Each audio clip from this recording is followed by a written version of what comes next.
Hi there, this is John Wilkinson again from History Made Easier.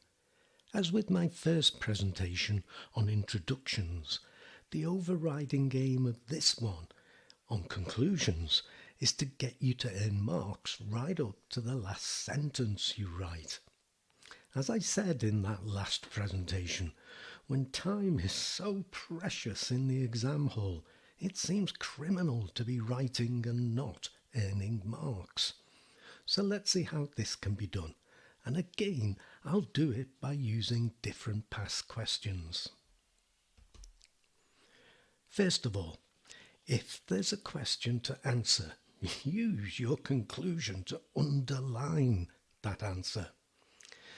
Let me first go back to the first question I used in the presentation on introductions.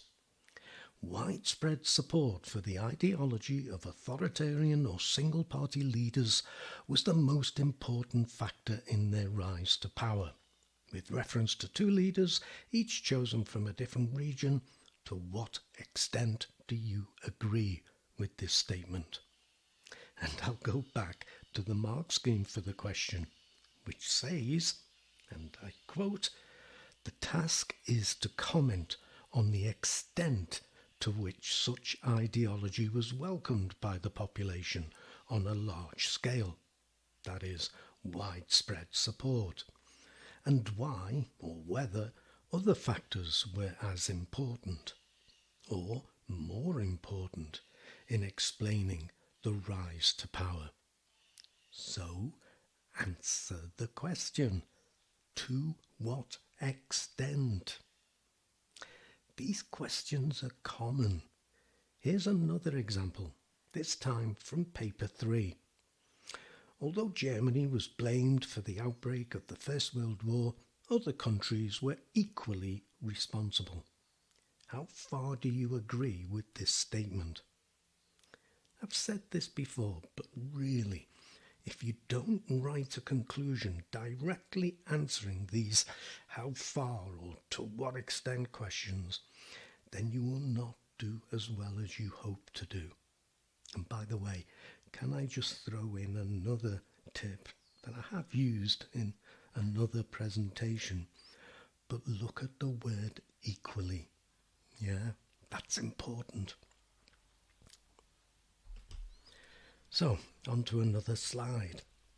And it's the same in the first two questions, these from paper 3. Evaluate the importance of the long and short-term causes of the First World War and diplomatic crises in the period from 1905 to 1913 were the main cause of the outbreak of the First World War in 1914. Discuss. What is your evaluation? Does your evaluation differ from long and short-term causes of World War I?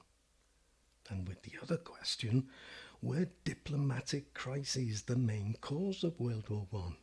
Yes? No? Or partly so? And it's the same with paper 2. Look at these questions on the outcome of wars. Evaluate the role of technology in prolonging the First World War. Or, with reference to one war before 1945 and one war after 1945, assess the significance of either air power or naval power in deciding its outcome. So, there's a lot for you to think about in that question. But my point, in this kind of question, you might have two different conclusions and place your first after you've dealt with that first war that you've chosen, and so halfway through your essay. But you have to give your evaluation, your assessment. And even a discussion needs a considered conclusion. I've actually already used a discuss question, but look at this past question. The domestic policies of authoritarian states rarely benefited women. Discuss with reference to two authoritarian states. Did they rarely benefit women or not? And if they did, to what extent? And again, just another tip to squeeze in, I'd pick up on the word rarely.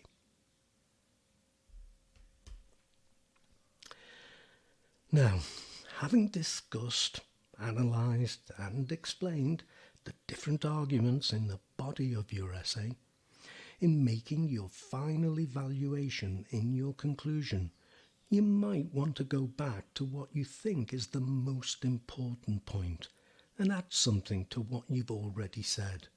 Don't repeat yourself though. You don't earn marks for saying the same thing twice.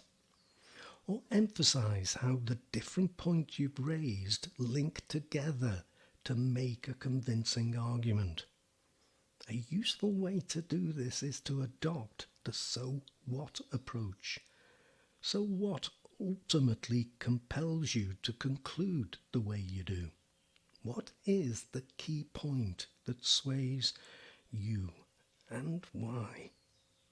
And perhaps what, from the other argument, the other perspective, ultimately doesn't convince you.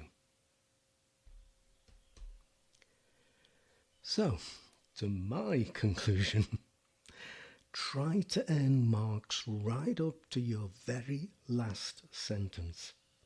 As I said with introductions, I know it's easy for me and much harder for you as you face the exam. But if you give this presentation some thought, perhaps watch it again as part of your exam preparation, it might well help you. Because every mark counts. And keep looking at past questions to think about how you might answer them and conclude them. I've hundreds and hundreds of them, and as I always remind you in these skills sessions, I may still have a tutorial slot available if you're interested in that. If that's the case, just get your parents to get in touch with me at historymadeeasier@gmail.com and we'll see if we can sort something out. But for now, let me thank you for listening and wish you the very best of luck with your studies. Cheers.